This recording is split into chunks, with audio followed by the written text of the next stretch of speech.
ஐசுக்கு இன்னைக்கு என்னால தான் பனிஷ்மெண்ட் கிடைச்சதுன்னு நினைக்கும் போது ரொம்ப கஷ்டமா இருக்கியான்னு வெற்றி ஃபீல் பண்ணி சொன்னா.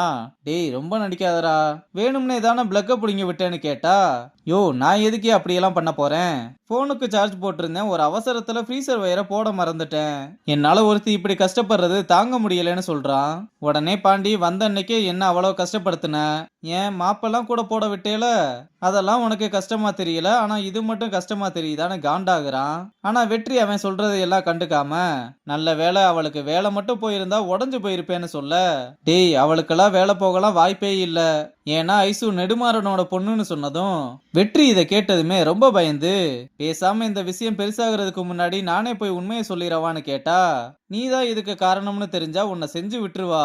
அது மட்டும் இல்லாம உன்னோட வேலையும் காலியாயிரும்னு சொல்ல. வெற்றியும் என்ன பண்றதுனே தெரியாம முழிச்சுக்கிட்டு இருக்கான். அப்புறம் ரெண்டு பேரும் ஒரு தள்ளுவண்டி கடைக்கு சாப்பிட வந்தா. அந்த அக்கா இப்பதான் மாஸ்டர் கடங்காரன் வந்துட்டான்னு ஒரே ஓட்டமா ஓடிட்டான்னு சொல்ல. உடனே வெற்றியும் நான் வேணா சமைக்கவான்னு கேட்க. உண்மையாவே உனக்கு சமைக்க தெரியுமான்னு கேட்டா. சூப்பரா சமைப்பேன்னு கல்லு பக்கம் வந்து பொரோட்டாவை சுத்த ஆரம்பிக்க அக்கா இதை பார்த்ததுமே சோக்கா சுத்துறாண்டான்னு மிரண்டு போறாங்க.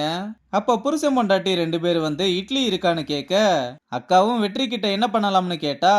ஆர்டர் எடுங்க பாத்துக்கலாம்னு கொத்து பரோட்டா இட்லி தோசைன்னு போட ஆரம்பிக்க. வெற்றி மாஸ்டராவும் பாண்டி சப்ளையராவும் மாறி வியாபாரமே பார்க்க ஆரம்பிக்கிறாங்க.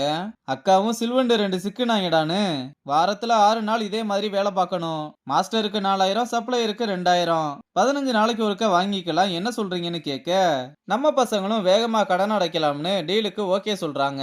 அப்புறம் மறுநாள் வெற்றி ரொம்ப சந்தோஷமா, நேத்து நான் சமைச்சு எல்லாருக்கும் வயிறார சாப்பாடு போட்டேன். இப்பதான் எனக்கு மனசுக்கு நிறைவா இருக்கு. இதுதான் என்னோட முதல் படி.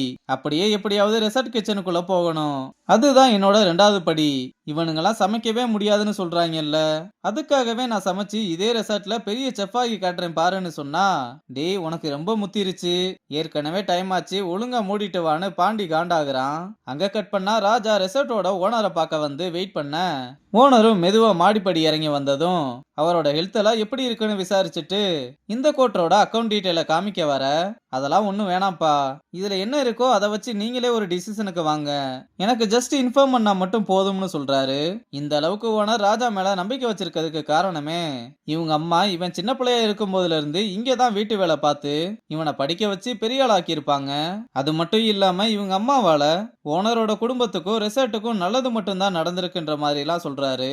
அதனாலதான் ராஜா மேல இவ்வளவு நம்பிக்கை வச்சிருக்காரு. அப்புறம் 2 நாள்ல போர்டு மீட்டிங் இருக்கு, கண்டிப்பா நீங்க வரணும்னு சொல்ல. நெடுமாறன் வர்றானான்னு கேட்டா.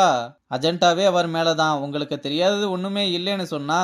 எனக்கு தெரியாதுப்பா, அவனை பத்தி இப்ப வரை எனக்கு எதுவுமே தெரியாது. ஆனா உன் மேல இருக்க அதே அளவு நம்பிக்கை அவன் மேலயும் இருக்கு. ஏன்னா பெரிய பெரிய ஹோட்டல்ல எல்லாம் ஜாப் ஆஃபர் வந்தப்ப அவன் அங்கெல்லாம் வேலைக்கு போகல.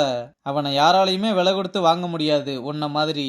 மத்ததெல்லாம் போர்டு மீட்டிங்ல பாத்துக்கலாம்னு சொல்றாரு. ராஜாவும் சரின்னு சொல்லி கிளம்பும் போது ஒரு பொண்ணோட போட்டோவை பாத்துக்கிட்டே இருக்கான். இவங்க தான் ஐசு சொன்ன அந்த ரியாவான்னு தெரியல. அங்க கட் பண்ணா வெற்றி சாப்பாடு எடுத்துட்டு வந்தா.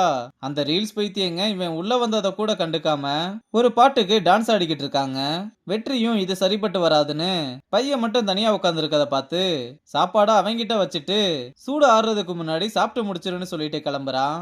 பாவம் அந்த சின்ன பையன் இந்த செல்லுனால அப்பா அம்மா பாசம் கிடைக்காம ரொம்பவே தவிக்கிற மாதிரி தெரியுது.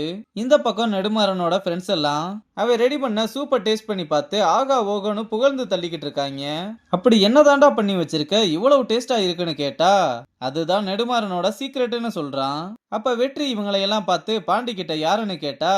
அவங்க எல்லாம் நெடுமாறனோட ஃப்ரெண்ட்ஸ், எல்லாருமே பெரிய பெரிய ஹோட்டல்ல செஃப்பா வேலை பாக்குறாங்கன்னு சொல்றான். சரி அப்படி என்னத்தை ரசிச்சு சாப்பிட்டுக்கிட்டு இருக்காங்கன்னு கேட்க. அதுதான் நெடுமாறனோட ஸ்பெஷல் சூப்பு, அதோட ரேட்டு 1500 ரூபான்னு சொல்ல. வெற்றி இதை கேட்டதுமே 1500 ரூபாயான்னு வாயை பொழக்கிறான். அப்புறம் எல்லாரும் கிளம்புனதும் விறுவிறுன்னு வந்து அந்த சூப்பர் ஸ்பூன்ல எடுத்து மோந்து பார்த்து ஐயோ பயங்கரமான வேலைப்பாடா இருக்கேன்னு டேஸ்ட் பண்ணி பார்த்து பெப்பரு மிளகு அப்புறம் கடைசியா ஏதோ சாஸ் யூஸ் பண்ணிருக்காரு. ஆனா அது என்ன சாஸ்ன்னு தான் தெரியல. சரி இருக்கட்டும் கண்டுபிடிச்சிடலாம்னு அவனுக்கு அவனே பேசிக்கிட்டு இருக்க. பாண்டி இதெல்லாம் பார்த்து டே உன்னை கூடிய சீக்கிரம் கீழ்ப்பாக்கத்துக்கு கூப்பிட்டு போற நிலைமை வந்துடும் போலையேன்னு சொல்லிக்கிட்டு இருக்கும் போது யாரோ கத்திக்கிட்டு இருக்க சவுண்டு கேட்க.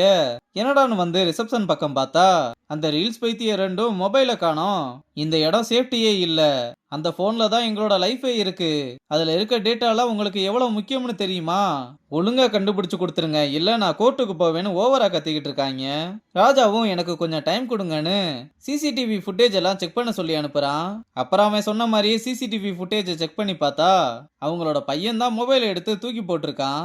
இது தெரிஞ்சதுமே பைத்தியங்க பையனை அடிக்க ஆரம்பிக்க, அடிக்கிறத ஃபர்ஸ்ட் நிறுத்துங்க சார், நானும் 2 நாளா பாத்துக்கிட்டு இருக்கேன். நீங்க பாட்டுக்கு போனுக்கு முன்னாடி டான்ஸ் ஆடிக்கிட்டு அவனை தனியா விட்டுட்டீங்க. அப்புறம் அவனுக்கு என்ன பண்ண தோணும்? அவன் மேல ஒரு தப்பும் இல்ல, எல்லா தப்பும் உங்க மேலதான்னு சொல்ல, சார் போன் தான் கிடைச்சிருச்சுல விடுங்க சார்னு ராஜா சொன்னா, உள்ள வாடா உனக்கு இருக்குன்னு இழுத்துட்டு போறாங்க. அவங்க போனதுமே ராஜா வெற்றி கிட்ட, கஸ்டமர் கிட்ட இப்படிதான் பேசுவீங்களா? உங்க உணர்ச்சியெல்லாம் கேட்டுக்கு வெளியே விட்டுட்டு வாங்க, இதான் உங்களுக்கு லாஸ்ட் டைம்னு சொல்ல வெற்றியும் மன்னிப்பு கேட்கிறான். அப்புறம் நடந்ததையெல்லாம் நினைச்சு ரொம்ப ஃபீல் பண்ணிக்கிட்டு இருக்க, டேய் நீ இவ்வளவு கோவப்பட்டு நான் பார்த்ததே இல்ல, அப்படி என்னதான்டா ஆச்சுன்னு கேட்டா வெற்றி அவனோட லைஃப்ல நடந்த எல்லா விஷயத்தையுமே பாண்டி கிட்ட சொல்றான். இதெல்லாம் கேட்டதுமே, டேய் உன் லைஃப்ல இவ்வளவு விஷயம் நடந்திருக்குன்னு எனக்கு தெரியாது, நான் உன்னை கஷ்டப்படுத்தி இருந்தா என்ன மன்னிச்சிருன்னு சாரி கேட்கிறான். இந்த பக்கம் ஸ்ரீநிதி ஐசுவை கூப்பிட்டு ரிசப்ஷன்ல நடந்த பிரச்சனையெல்லாம் சொல்லிட்டு, நாங்க சிசிடிவியை செக் பண்ணி பார்க்கும்போது அன்னைக்கு பிளக் பாயிண்ட புடுங்கினது யாருன்னு கண்டுபிடிச்சாச்சுன்னு அந்த சிசிடிவி ஃபுட்டேஜை காமிக்க பாண்டி தான் இதை பண்ணான்னு தெளிவா தெரியுது. ஸ்ரீநிதியும் அவனை சும்மாவே விடக்கூடாதுன்னு சொல்ல, ஐசுவும் செம்ம காண்டுல அவனை நானே பாத்துக்கிறேன்னு சொல்றதோட இந்த எபிசோட முடிச்சிருக்காங்க.